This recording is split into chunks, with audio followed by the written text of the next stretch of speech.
Everybody, this is Tracy here with another edition of A View from Tracy's Point.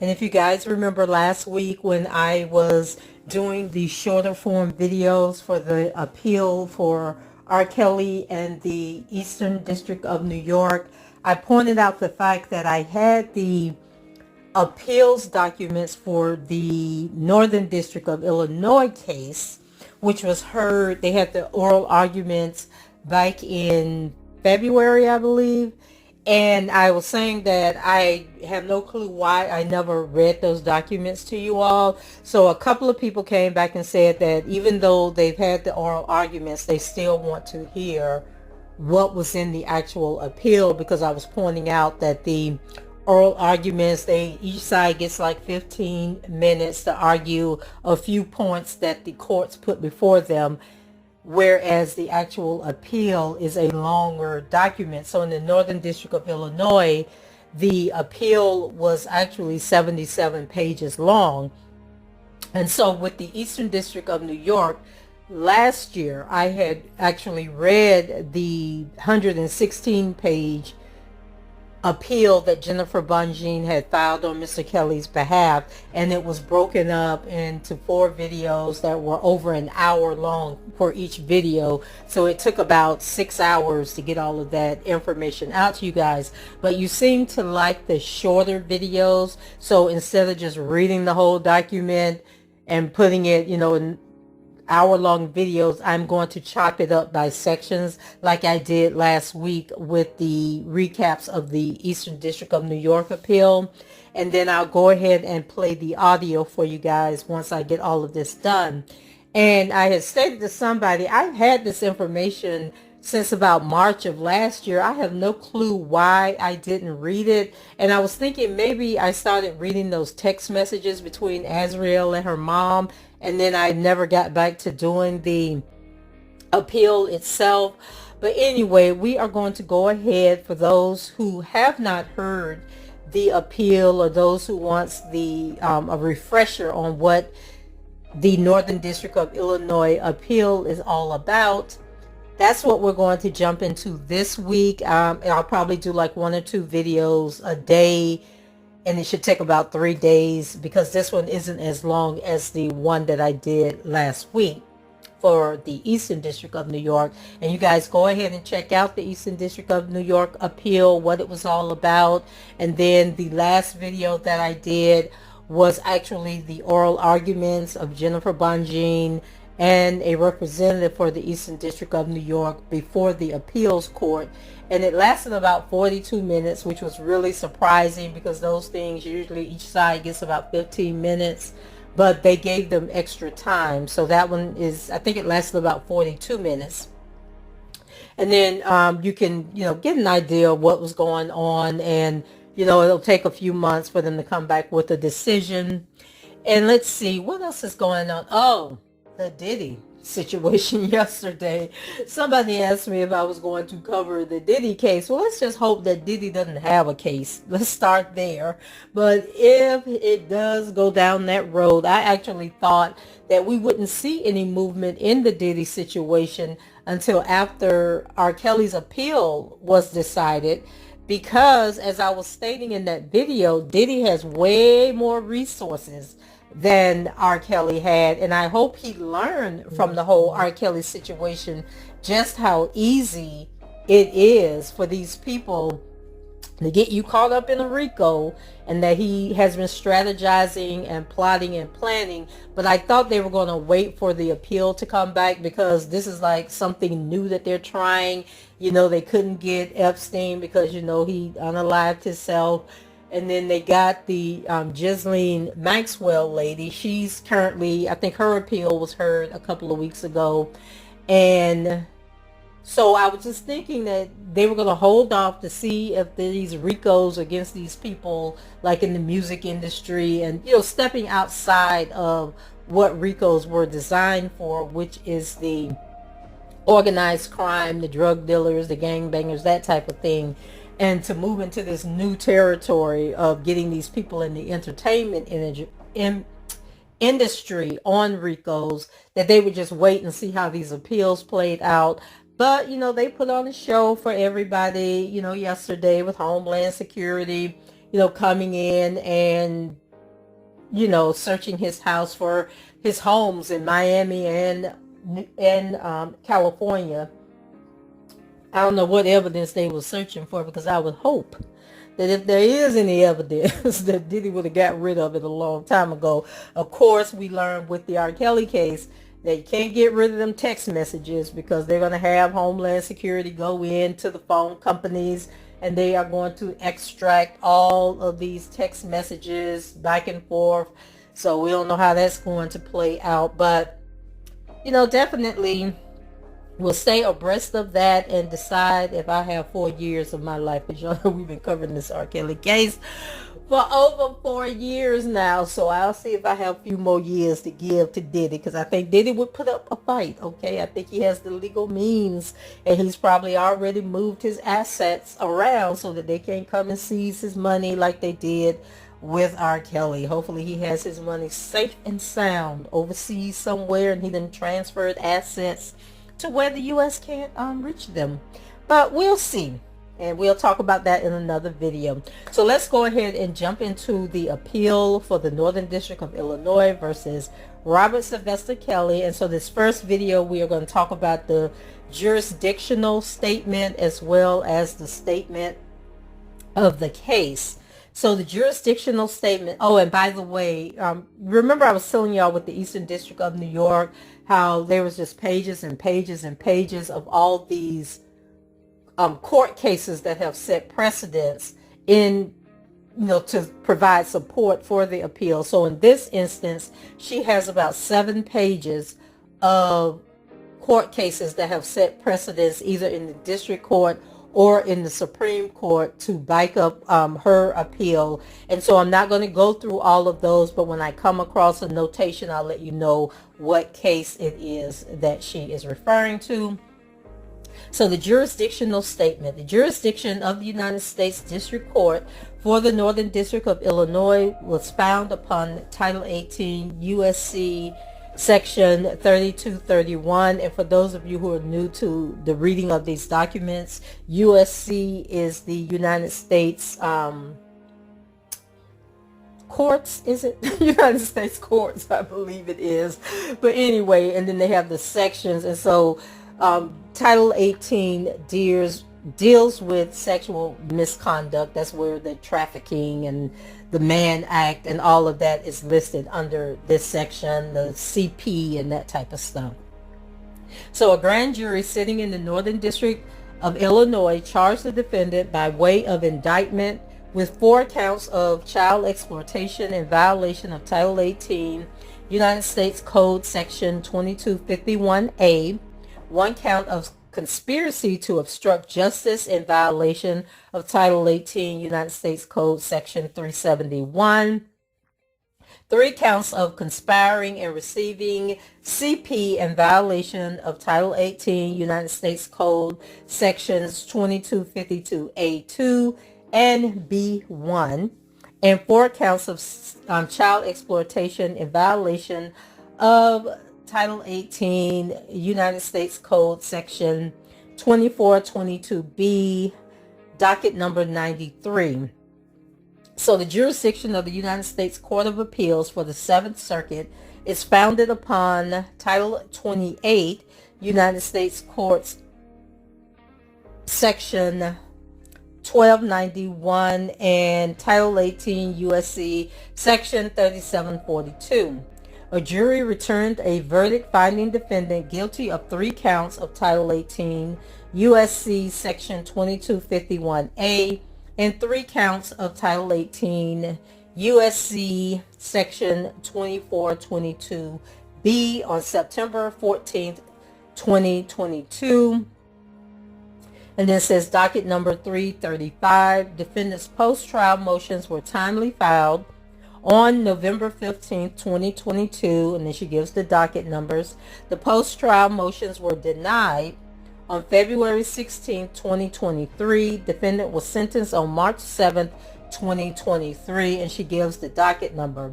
So what she's talking about when she says that the post-trial motions were denied on February 16th is, after the trial is over with, you can file your appeal with the judge over the case, and then the judge most likely is going to deny the appeal at their level because they feel that the jury was seated, that the person had a fair trial, and that the court has to respect the jury's answer to the case.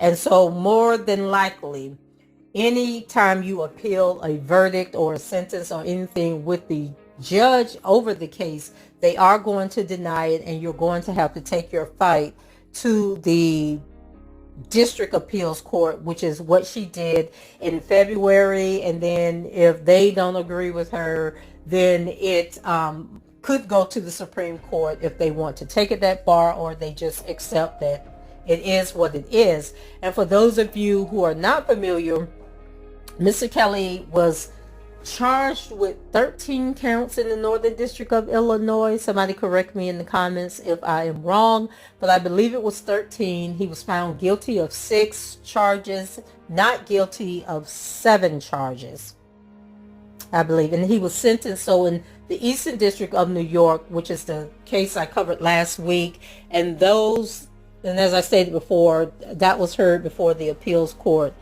last Monday. So what was I getting ready to say? I lost my train of thought there. Oh, in the Eastern District of New York, he was sentenced to 30 years in prison. In the Northern District of Illinois, they were trying to pretty much get the same sentence, but they wanted it to run consecutive to the, is it consecutive? Right. So he would have did the 30 years in New York, and then he would have to have done the 20 years in Illinois. But the judge in Illinois disagreed and was like, okay, enough is enough. It's overkill. So the 20 years was 19 years will run at the same time as the 30 years in New York. And then 1 year would be at the end of the New York sentence. And I believe he would so he's already been locked up since 2019. So he already has, 5 years under his belt at this point of his sentence. So then you knock off about 3 years, for time served. Federal jail is different than, state prison where people get, like a day for a day, or they only serve like maybe 60% of their sentence. In federal court, you pretty much serve most of your sentence. So he already has 5 years off that he's already served. And I think the 5 years is enough for what they accused him of. But it's not up to me.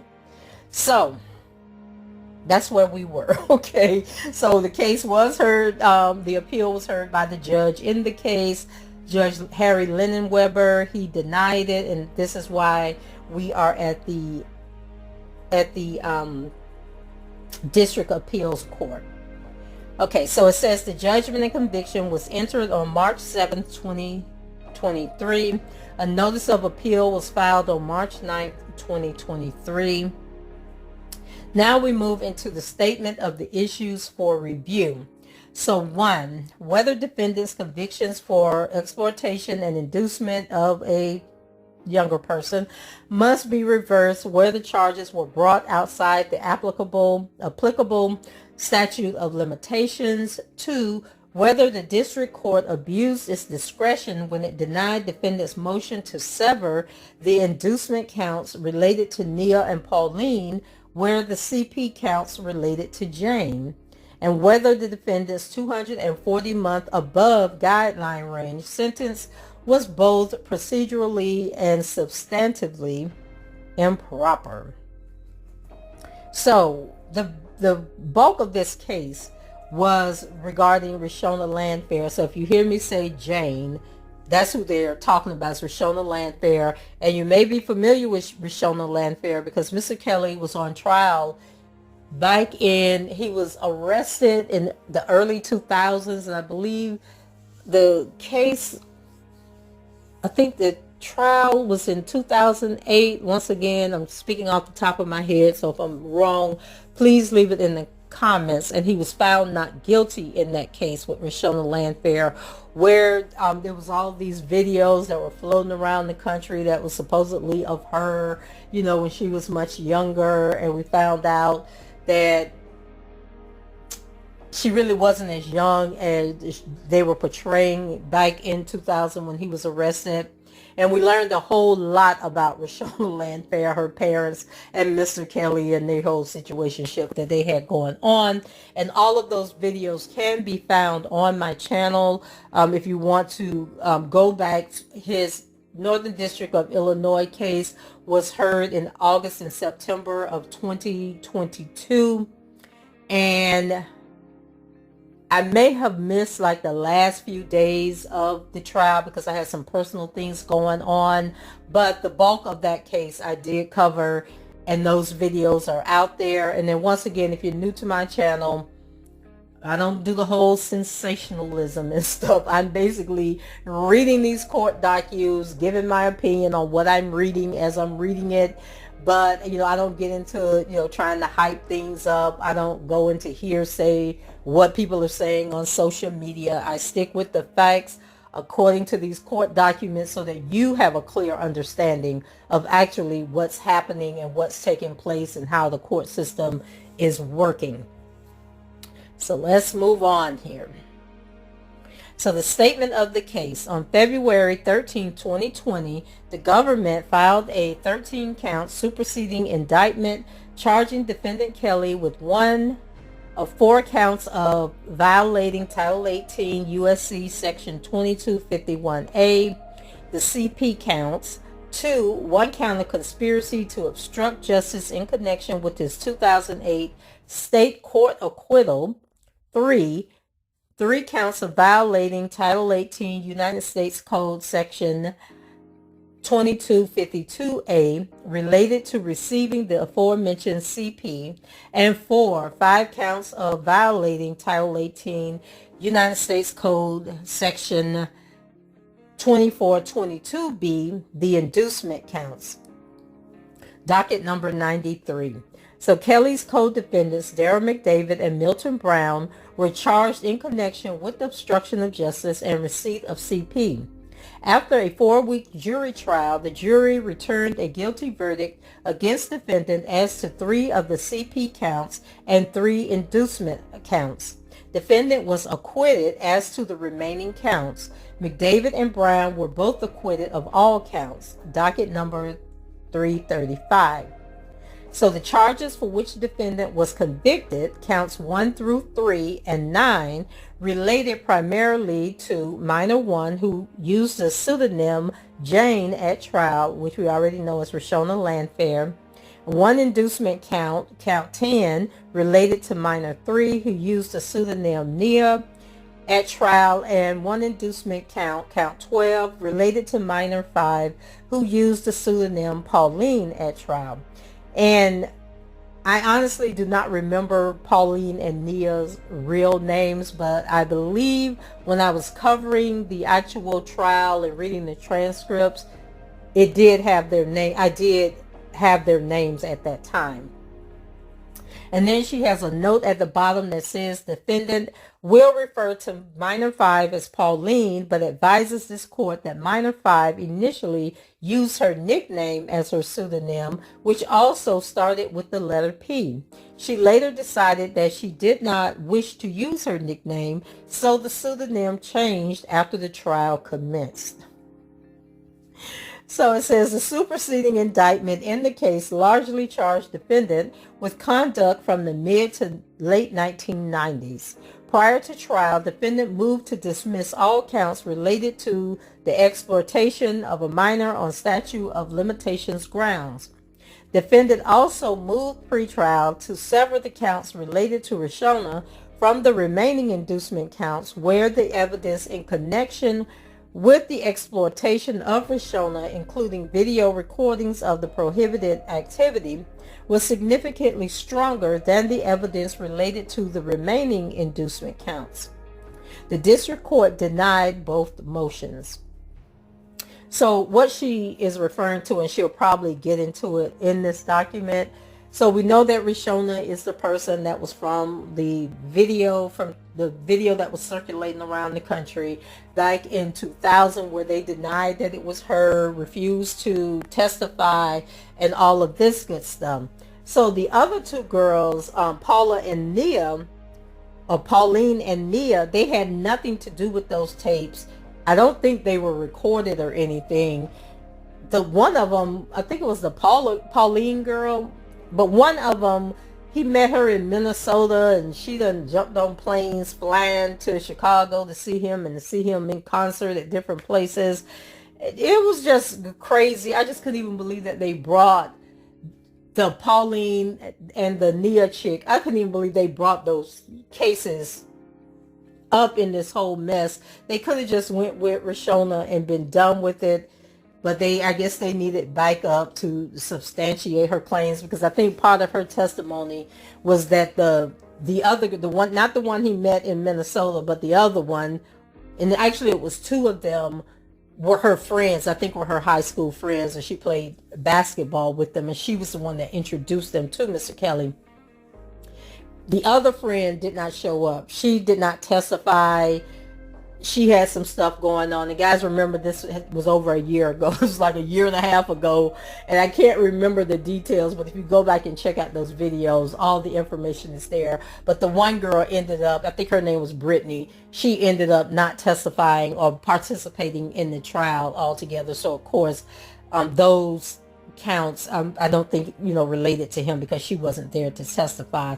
But she and the Mya girl, they were friends of Rishona and was introduced to Mr. Kelly through Rishona. So, evidence related to Rishona. So Rishona testified that she was born in September 1984 and was raised in Oak Park, Illinois. When Rishona was a junior in high school, she started being homeschooled because she was performing in a musical group with other members of her family. Her entire family was involved in the music industry. Rishona was introduced to the defendant through her aunt Stephanie, whose stage name is Sparkle, who was a singer who had collaborated with the defendant. The defendant and Sparkle also had a romantic relationship. When Rishona was 13 or 14, she hung out at the defendant's recording studio with her aunt. Rishona explained that she would go to the studio and watch the defendant record with her aunt, and it was nice to see them working and producing music. Sparkle began encouraging Rishona to foster a closer relationship with the defendant. According to Rishona, Sparkle told her to ask the defendant to be her godfather and instructed her to sit on his lap and rub his head. Rishona wanted to have a closer relationship with the defendant and did what her aunt advised, asking the defendant to be her godfather. The defendant agreed. Rishona told her parents that the defendant agreed to be her godfather, and they were pleased. Rishona testified that her relationship and conversations with the defendant began to change, becoming more sexual and leading to phone sex. When Rishona was 14, she and the defendant began to engage in contact. The contact involved touching and rubbing each other's privates, a little bit of oral and kissing and hugging. These occasions were frequent and occurred at the defendant's studio, his home, and on his tour bus. Rishona's parents allowed her to stay with the defendant, including overnight. After Rishona turned 15, she and the defendant started to have the real deal, okay? The intercourse was going on at this point. So defendant started video recording these activities with Rishona when she was the younger age, okay? So Rishona testified that prior to taking the stand, she viewed video footage of 3 separate encounters with the defendant. One occurred in the living room of his home, one occurred in his bedroom, and one occurred in a room referred to as the log cabin room in defendant's home. The videos depicted touching, oral, but did not involve the actual act of intercourse. Rishona testified that she was 14 in all 3 videos that she identified. The 3 videos were introduced into evidence as government's exhibits 1 and 2. One of the videos was captured on government's exhibit 1, and the two of the videos were captured on government's exhibits 2, 773 and 779. The 3 videos formed the basis of counts 1 through 3 of the superseding indictment. So B, evidence related to Mya. Mya testified that she met defendant in a shopping mall in Atlanta in 1996. Okay, so I think I got the names mixed up, Mya and Pauline. I thought Pauline was the one, but I guess Pauline is the friend of Rishona. But we'll get there. Remember, it was a year and a half ago that this trial took place. So Mya testified that she met defendant in a shopping mall in Atlanta in 1996 when she was 15. Mya was born in August of 1980. Mya obtained an autograph from the defendant on which he allegedly wrote down his phone number. Mya admitted that she did not discuss her age with the defendant, and she no longer had the autograph he gave her. So where's the proof? So Mya testified that the defendant asked her if she was going to his concert in Atlanta that evening. When she told the defendant she did not have tickets, the defendant arranged for her to obtain tickets. Mya did not attend the defendant's concert but began calling the defendant that evening. Mya explained that she had several conversations with the defendant and that she liked him. According to Mya, the defendant arranged for her to travel to Minnesota to attend his concert. Mya attended the defendant's concert but did not see him until the following morning in her hotel room. Mya testified that defendant kissed her, touched and kissed her boobs, and then he masturbated. Defendant told her that he wanted her to visit him in Chicago. Defendant did not follow up on the invitation and did not book any arrangements for Mya to come to Chicago. However, Mya made her own arrangements and went to stay with family in Chicago the summer on 1996, unbeknownst to the defendant. Once in Chicago, Mya called the defendant. He invited her to his studio but made no arrangements for her to come there. Mya convinced her cousins to take her to the studio. Mya arrived at the studio with her cousins, and defendant showed them around and took them to a waiting area where they could see him record. Mya and her cousins stayed most of the evening, but defendant was recording and was not hanging out with Mya and her cousins for most of the evening. At some point, Mya was told defendant wanted to talk to her in the hallway, and Mya went into the hallway to see him. Mya testified, "He greeted me with a hug, with a kiss, and held on to her for a moment, and they kind of made out a little."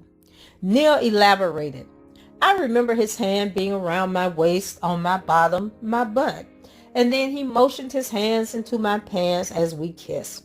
And he fondled my chest, and he, kissed me, just kind of made out within the time frame that we were in the hallway." Mya stated, "He touched my vajayjay, and he caressed my bottom, my behind." Mya testified that before she left, she had a second encounter with defendant. She stated that they embraced, hugged, he held on to me, held my bottom, and things of that nature, but it wasn't as long as the first one. It was more like, kind of like a goodbye, see you later. Mya never saw or spoke to the defendant again, but in 2002, Mya sued the defendant and the case settled for $500,000. Now see, this is where, I won't say this about Diddy, okay? I think Diddy lawyers told him, settle with Cassie because you and Cassie had this, 11-year-long relationship, and I'm just sure some stuff was going on in them 11 years. So just settle with her so she can get out your face and go on about her business. But don't settle with none of these people. And what got RKelly is that his business manager was settling with all these people, and he did not know that all these lawsuits were being settled and this stuff was going on. They was just paying these women hush money like it was nothing, or maybe Sony was telling him just sign, just settle with them so they can go on about their business. And that was part of his biggest mistake, because the lawyer in New York, the Susan Loggins or whatever her name is, she literally used to advertise on her, and I think they say she actually had a billboard at one point, but on her website, it was like, if you want to sue RKelly, give me a call. We're going to get some money for you. Okay, it don't matter if you had proof. And a lot of people thought that Susan Loggins and his business manager, Daryl, I don't know why I can't think of these people's names, but he was on trial with RKelly in this case. But that him and Susan Loggins were, Daryl McDavid, that they were working together, and that's how they were getting these lawsuits pushed out, and each one of them were getting kickbacks from it. So he doesn't remember this young lady, Mya. He don't know what Mya was talking about, but Mya got $500,000 out of him. So, C, evidence related to Pauline. So Pauline testified that she was born in October 1984 and grew up in Oak Park, Illinois with Rishona. Pauline and Rishona became friends in middle school. Pauline met the defendant through Rishona when she was 14. Pauline explained that when she was 14 or 15, she discovered Rishona and the defendant in the log cabin room, and that Rishona was naked. So Pauline testified that she had her first encounter with the defendant when she was 14. She began having relations with both the defendant and Rishona, which included oral. Pauline eventually began having intercourse with the defendant when she was around 15 or 16. When Rishona discovered Pauline was having a separate relationship with the defendant, it became very problematic for their friendship. Pauline admitted that she continued to have a relationship with the defendant until she was grown and was out of college. Pauline did not report to any authorities that she had a relationship with the defendant when she was younger until 2019. So the government presented lengthy excerpts of the video recordings depicting defendant's conduct with Rishona on 3 separate occasions. Much of the government's case centered on the defendant's alleged efforts to obstruct the state court prosecution of defendant in connection with one of the videos depicting his conduct with Rishona in 2008. The jury acquitted all defendants of the obstruction of justice count and all counts related to the receipt of CP. The jury also acquitted defendant of 2 inducement counts related to Tracy and Brittany. So Tracy, they called her up in so many lies, and then Brittany, I think, is the one that didn't show up. So the jury returned the verdict of guilty against the defendant in connection with the CP counts involving Rishona, counts 1 through 3. The inducement count as to Rishona, count 9, and 2 additional inducement counts in connection with Mya and Pauline, counts 10 and 12. So defendant's post-trial motions were subsequently denied. The district court judge sentenced the defendant to 240 months imprisonment and above guidelines sentence. The district court vaguely referenced defendant's obstruction and current sentencing guidelines when imposing the above guidelines sentence. With the exception of 1 year, the sentence was ordered to be served concurrent to defendant's 30-year sentence imposed in a separate prosecution in the Eastern District of New York. So guys, where this part is problematic for the courts is because basically the judge added on to his sentence, made his sentence longer than it was supposed to be, and gave him the 20 years based on the charges that Mr. Kelly was found not guilty of. He was acquitted of these charges that he's giving him this enhancement for.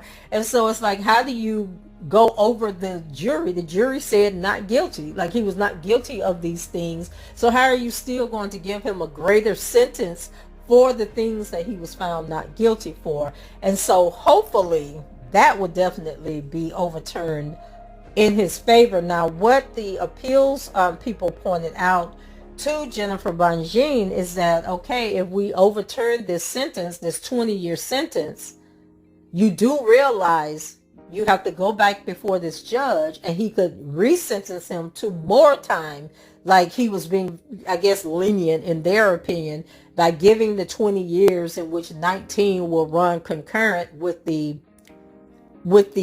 Eastern District of New York, and then the 1 year, the final year, would be at the end of the 30 years that the Eastern District of New York imposed. But I think that Judge Lennon Weber, he seemed pretty fair. He was a little senile acting, but he probably did the enhancement by mistake, not even realizing that the man was found not guilty on them charges. But I don't think he would be vindictive like that and be the type of person that would be like, oh, you appealed my decision, so now I'm going to show you something. I don't think he is that type of judge. And as old as he is, he might not even still be around to be trying to resentence anybody if the sentence is overturned. But we will definitely have to wait and see. As I said, the oral arguments were in February, about a month ago, a little over a month ago. And it can take, pretty much they can take as long as they want to come back with a verdict. So, let's see. So we have the summary of argument, which is basically wrapping up what I just read to you. And that's defendant Kelly was convicted of 3 separate counts of Title 18 USC Section 2251A, stemming from the creation of 3 videos depicting conduct with Roshona, who testified that she was a certain age at the time, even though her mother came back and contradicted. I don't know why she didn't put that in here, but the mother contradicted what Roshona said, and the mother made her about 2 years older in her testimony. So there was some discrepancy there on how old Roshona actually was. Roshona said she was 14 at the time the videos were created. Defendant was also convicted of violating sections 2422B as it related to Roshona, with whom he had a romantic relationship that lasted roughly 12 years and a friendship that endured until defendant was indicted in 2019. Now, he cut Roshona off because, they was doing the Surviving Lies docuseries, and he knew that Roshona had went and talked to the grand jury, so he stopped answering her phone calls. Like, she was calling him saying, okay, what are we going to do? How are we going to get through this? And he was like, you ain't got to call me no more. However, even though he cut Roshona off, and although Roshona then got pregnant by a whole nother man, she working with the feds, Roshona was putting money on his books at the MDC, okay? Tasha K let us know from the documents that she got from that woman. What they said that lady named Tawana something. They done named the officer A in the, if you guys don't know, there was a Bureau of Prisons employee that was accessing Mr. Kelly's phone records, commissary records, who was giving money to him, what he was buying, who was visiting him, and everything, and sending them to blogger Tasha K. And then that story just took on a life of its own. But now he is suing Tasha K and the officer. I can't remember her last name. I know the first name is Tawana. I can't think of her last name, but she said that she gonna clear her name soon enough. Okay, she tired of y'all talking about her, and put her picture all over these internet streets, exposed her social media, and don't know what y'all talking about. But anyway, I need to go check her page to see if she done said anything else since then. So she goes on to say the jury returned 2 additional guilty verdicts for violations of Sections 2422B as to Nia and Pauline. Nia testified at trial that defendant touched her in the hallway at his studio on a single occasion when he was 29 and she was younger. Nia stated that their encounter, and she's basically recapping, what I've already read, when she was 16. Nia stated that the encounter occurred the summer of 1996, but she could not state precisely when. For her part, Pauline testified that she began engaging in conduct with defendant when she was around 15. The relationship endured long after Pauline became an adult, and she considered defendant her boyfriend. Defendant was acquitted of all remaining counts of the superseding indictment. including obstruction of justice charge, claiming that defendant obstructed his 2008 state court prosecution for the production of CP involving Rishona. Okay, defendant seeks reversal of his convictions on the grounds that the charges for the exploitation and inducement were time barred. Specifically, defendant maintains that the 2003 amendment that extended the statute of limitations for conduct involving abuse was inapplicable to the charged offenses that occurred in the 1990s because Congress only intended it to apply prospectively. Thus, the statute of limitations for the charges on which defendant was convicted expired no later than 2009 when Mya, Pauline, and Roshana all turned 25 years old. Alternatively, defendant seeks a new trial on the inducement counts related to Mya and Pauline, where the district court abused its discretion when it denied defendant's motion to sever those counts from the CP counts related to Rishona. Because the evidence in connection with the CP counts related only to Rishona and was substantially stronger than the evidence supporting the inducement counts related to Mya and Pauline, the inducement counts should have been severed to afford the defendant a fair opportunity to defend those claims. There can be little question that the jury was unduly influenced by the CP evidence that otherwise would have been inadmissible if the inducement counts were severed. Lastly, defendant's 240-month above guideline sentence was procedurally and substantively improper. The district court failed to identify the basis on which he upwardly departed 72 months from the applicable guidelines range of 135 to 168 months, except to suggest that it was based on acquitted conduct and the fact that defendant crimes would be punished more severely under the current guidelines.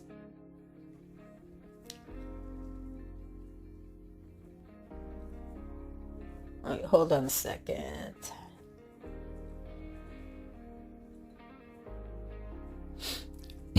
I'm sorry, the page skipped down. Okay, I think this is where I'm supposed to be. Federal law imposes a 5-year limitations period for most non-capital offenses in Section 3282A. Over the years, Congress has provided a longer limitations period for offenses involving sexual or physical abuse or kidnapping of a minor.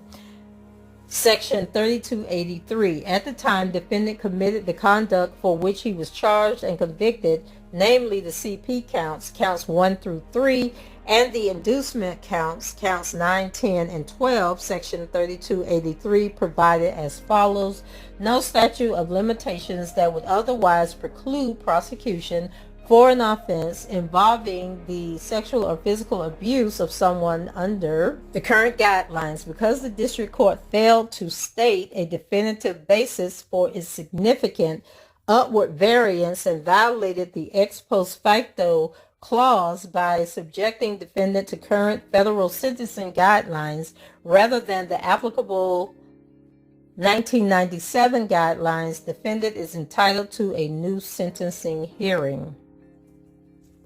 Okay guys, so we're at 45 minutes and we've just covered her arguments, well not her arguments, but her statement. Let me go back up here and get the official title of what she called this, the summary of her argument. We'll get into the argument next where she goes into more detail. But anyway, as you know, I'm getting caught up. I don't know why I didn't read this document back when I got it last year, but I am reading it now because a few people, after hearing the Eastern District of New York reading of their appeal, breaking that down shorter, because I did do the Eastern District of New York last year, but they were long videos and I was trying to make them shorter, like 15, 20 minutes. And so we did go over on this particular video, but I think the rest of them will be much shorter. But anyway, getting caught up on the Northern District of Illinois, and at the end of reading this document, I'll actually do a video with the oral arguments which took place back in February. Okay, so that's it for me. I shall be back either in a few hours or possibly tomorrow with part 2 of this. Go ahead, leave your comments below, rate the video, and subscribe to the channel if you haven't done so already. And until the next time, I shall talk to you guys later. Bye-bye.